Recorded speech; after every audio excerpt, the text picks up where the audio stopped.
안녕하세요, 메딕입니다. 이번 영상에서는 심전도에 관한 기초적인 이해 그리고 간단한 판독법에 대해서 설명을 해드릴까 합니다. 아직 공부하시기 전이거나 관련 분야가 아니신 분들께 이 심전도에 대해서 간단하게 설명을 해드리자면, 저희 구급대원들이 심장질환 증세를 앓고 있는 모든 환자 그리고 병원에 방문한 환자들에게 심장의 활동을 확인함과 동시에 각종 질병의 상태나 급성 부정맥 등을 치료하기 전에 실시되는 검사입니다. 또 심장이 멎은 심정지 환자 같은 경우에도 이 리듬을 확인하여서 필요한 조치를 하기 위해 실시되는 중요한 검사이죠. 심전도 검사가 처음 개발이 된 시대에는 환자의 팔, 다리 등을 전해질 액체에 담근 상태로 전극을 연결하여 또 검사를 하는 다소 까다로운 과정이 있었는데요. 현재에는 간단하게 상체, 하체에 각 전극을 부착하여서 심장의 리듬을 간단하게 확인할 수 있게 됐습니다. 심전도 결과를 보고 정상인지 아닌 문제가 있는지 확인하는 방법은 여러 가지 있는데요. 일단 기본적으로 정상적인 EKG를 먼저 익혀두는 게 좋겠죠. 그림을 보시면 총 12개의 개별적인 그래프가 있습니다. 뭐 이렇게 많아 할 수도 있지만, 심장의 활동을 여러 다른 각도에서 같은 시간에 촬영을 한 스냅샷 같은 개념이라고 보시면 됩니다.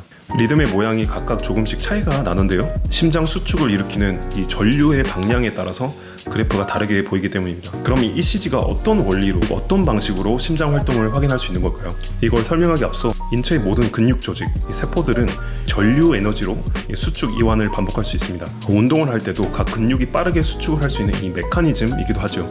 심장 역시 근육으로 이루어져 있기 때문에 이런 세포막 전이 활동으로 인해 심근이 수축, 또 필요한 혈액을 우리의 몸 곳곳에 그리고 필수 장기로 공급을 하게 되죠. 전이 활동이 없는 레스팅 상태의 심근은 세포 안이 마이너스, 그리고 세포막 외부가 플러스로 되어 있는데요. 아직 활동이 없기 때문에 그래프상에서도 플랫 라인으로 보입니다. 이제 전기 신호가 들어오기 시작하면 세포막 투과성의 변화로 인한 양이온이 세포 내로 급격하게 이동하게 되어 세포 안이 플러스 상태가 됩니다. 이걸 탈분극이라고 하고요. 이후 바로 레스팅 상태로 돌아가는 과정을 재분극이라고 합니다. 이 전류의 흐름을 나타내는 그래프가 심전도 검사의 기초적인 원리라고 할 수 있고요. 심장의 전류는 우심방에 위치한 메인 페이스메이커인 동방결절에서부터 생성이 되고, 이로 인해 심방의 수축을 나타내는 파동이 이 피파입니다. 그 전류는 방실결절로 옮겨지는데, 이때 AB 노드의 역할은 전류의 이동을 잠시 지연시켜서 심방의 혈액을 심실로 옮기기 위해 충분히 시간을 버는 것입니다. 전류가 다시 활성화되면 히스다바를 걸쳐 우측 그리고 좌측 하단에 가지처럼 형성된 이 펄킨지 파이브를 통해 심실 수축을 일으킵니다. 심실의 수축을 보여주는 파형이 이 QRS 구간이고요. 마지막으로 재분국 상태는 T파의 상승으로 확인할 수 있습니다.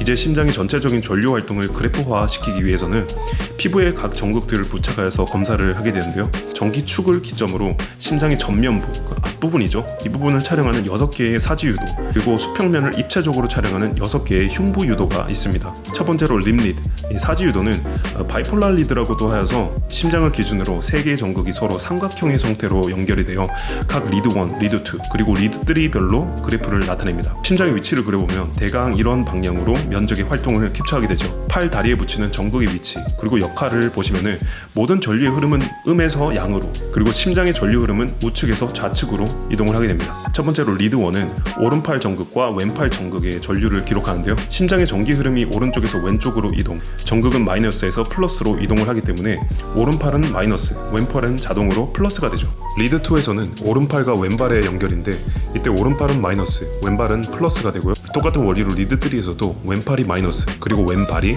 플러스입니다. 이해가 되시나요? 그러면 이제 3가지 그래프는 캡처를 했는데, 6개 유도 중 나머지 3개 ABR, ABL, ABF는 어떤 방향에서 어떤 각도로 촬영을 하게 될까요? 이 팔다리의 전극을 정확하게 붙이고 있다면 자동으로 모니터에서 캡처를 하게 되는데요. 플러스 극과 마이너스 극이 존재하는 리드 1, 2, 3와는 달리 ABR, ABL 그리고 ABF는 플러스 극으로만 이루어져 있어요. 아니, 마이너스에서 플러스로 이동을 해야 되는데 플러스만 있으면 어떻게 전류를 보내느냐? 그 방법은 하나의 플러스 전극 외에 나머지 2개의 전극이 대신 마이너스의 역할을 하기 때문이에요. 그렇기 때문에 이 삼각형에서도 중심을 축으로 오른팔, 왼팔 그리고 왼발로 전류가 이동하게 되죠. 따라서 유니폴라이긴 하지만 다른 전극들이 모두 부착이 되어 있어야 각 리드를 캡처를 할 수가 있습니다. 이제 모든 리드를 합치게 되면 이런 식으로 심장을 기점으로 한 축, 즉 엑시스가 완성이 됩니다. 각 리드는 그래프의 모양에서 차이가 나는데요. 이 중 저희가 리듬, 심박수를 확인할 때 사용하는 보편적인 리드가 바로 이 리드 2입니다. 이유는 리드 2의 경우 심장의 하단 부위 중앙에 위치를 하여서 심방의 수축을 보여주는 P파, 그리고 나머지 QRS, T파도 다른 리드에 비해 조금 더 보기 쉽게 정확하게 그래프로 나오기 때문입니다. 이제 6개의 사지 유도가 몸의 전면을 보여준다면은 가슴에 6개의 정극을 부착하는 이 흉부 유도의 역할은 전류의 흐름이 3차원적인 심장에 조금 더 디테일한 활동을 캡처할 수 있게 하는 겁니다. 심장 전독의 이동 경로는 아까 전에도 설명해드렸다시피 우측 심장 밑부분에서부터 시작되어 심실 중격을 타고 내려오게 되죠. 심근의 탈분극 순서는 이 좌측 심실 중격에서 우측 심실로 먼저 이동이 되는데요. 그 하단 부위 마지막으로 좌측 심실로 올라가게 되죠. 따라서 심장의 축을 기준으로 우측 하단에 위치한 ABF의 경우 QRS 구간에서 알파가 먼저 확인이 되고 후에 전류가 자심실로 넘어가면 S파가 보이게 됩니다. 좌측 윗부분을 캡처하는 ABL은 반대로 하향된 Q파가 먼저 보이고요. 좌심실의 탈분극이 되면 그때 크게 상승하는 R이 확인됩니다. ABF와 달리 S파는 보이지 않고요. ABR은 위치상 심장 전류의 흐름과는 반대 방향의 모습을 캡처하기 때문에 QRS가 뒤집혀져 있는 게 특징이죠. 이런 차이점이 조금씩 있기 때문에 심전도 검사를 하였을 시 Q파가 비정상적으로 크게 보이거나 혹은 S파가 없어야 될 구간에 S파가 보이게 되면 심장 활동에 문제가 생겼음을 암시할 수 있고요. 이 모니터 상에서도 비정상적인 심전도라고 출력이 되기도 합니다. 체스트, 흉부 유도에서도 V1에서 V6까지 그래프상 파동의 크기나 길이 등이 차이가 나죠.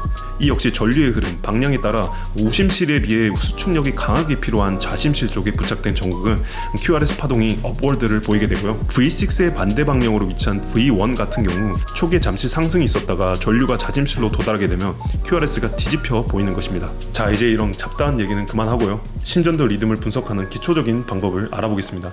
일단 가장 먼저 정상적인 리듬을 확인을 하려면 아까 보여드렸던 이 리듬의 모양을 기억하여서 P파, QRS, T파가 매 리듬마다 존재하는지 그리고 간격이나 모양이 일정한지 심하게 넓거나 좁진 않은지 파악하는 것이 중요하죠. 각 리드에서 비정상적으로 QRS가 뒤집혀지는 Axis Deviation, 축에 관한 문제 그리고 여러 종류의 부정맥 리듬에 관해서는 제가 나중에 따로 영상에서 다뤄보도록 하고요.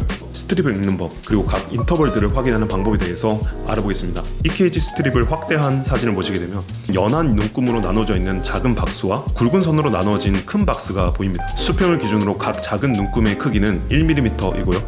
심전도 기록 표준 속도를 기준해서 계산을 했을 때 0.04초가 나옵니다. 작은 눈금 5개마다 하나의 큰 눈금, 그 박스가 만들어지는데 이 큰 박스 5개가 곧 1초라고 보시면 돼요. 정상 심전도 리듬에서는 각 파, 세그먼트들의 간격이 보시는 것 같은 수치여야 되는데 이 범위를 벗어나거나 각 리듬마다 일정하지 않다면 주의를 해야 됩니다. 그럼 이것들의 인터벌이 정상적인 것을 확인 후 심박수 계산을 해야 되는데요.